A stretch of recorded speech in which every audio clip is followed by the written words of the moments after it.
Il n'y a pas que le pétrole qui baisse. Dans son sillage, toute une série de matières premières ont emboîté le pas. Le gaz naturel d'abord. En Europe, le prix du gaz est accroché à l'évolution du cours de brut, sur lesquels les contrats sont indexés. Le baril précède donc de quelques mois le gaz.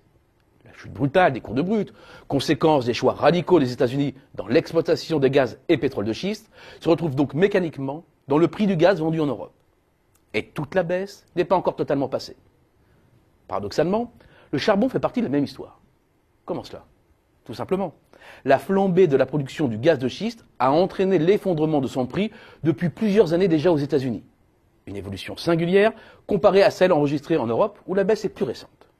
Le charbon est donc d'abord devenu totalement non compétitif dans les centrales électriques américaines, son principal débouché.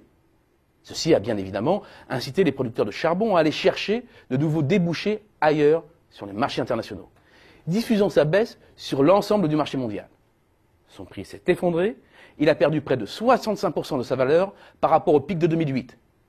Et lorsque les prix de l'énergie baissent, ceux des métaux aussi, comme le montre l'évolution de l'indice GSCI couvrant les métaux industriels, et la chute s'est même accélérée en fin de période.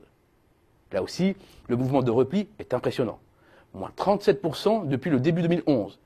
Et parmi les grands métaux, le cuivre est particulièrement malmené. En l'espace d'à peine plus de 2 ans et demi, les cours sont passés de plus de 8 000 $ la tonne à 5 600 environ, un décrochage de 31% qui s'est brutalement accéléré en début d'année. C'est inquiétant car on retrouve du cuivre dans le bâtiment, les transports, la machine-outil, l'électronique. Une variété qui lui permet de s'affranchir, en temps normal, des à-coups de tel ou tel marché.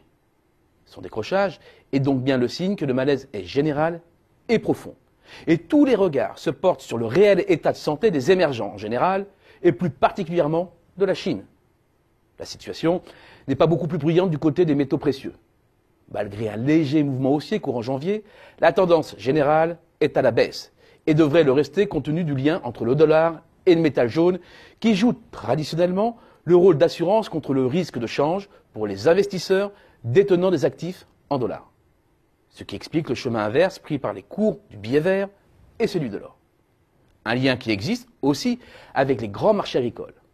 Un dollar fort, c'est un pouvoir d'achat en baisse pour de nombreux pays qui doivent s'approvisionner sur les marchés mondiaux. Ajoutez à cela des conditions climatiques favorables et le cocktail d'une descente des prix agricoles est prêt. L'indice GSCI, couvrant les grandes cultures céréalières, a perdu 48% par rapport à son dernier point haut et campe à un niveau plancher. Tout baisse, rien ne monte. 2015 s'annonce comme une année très singulière et rien ne laisse supposer un changement de tendance avant le second semestre.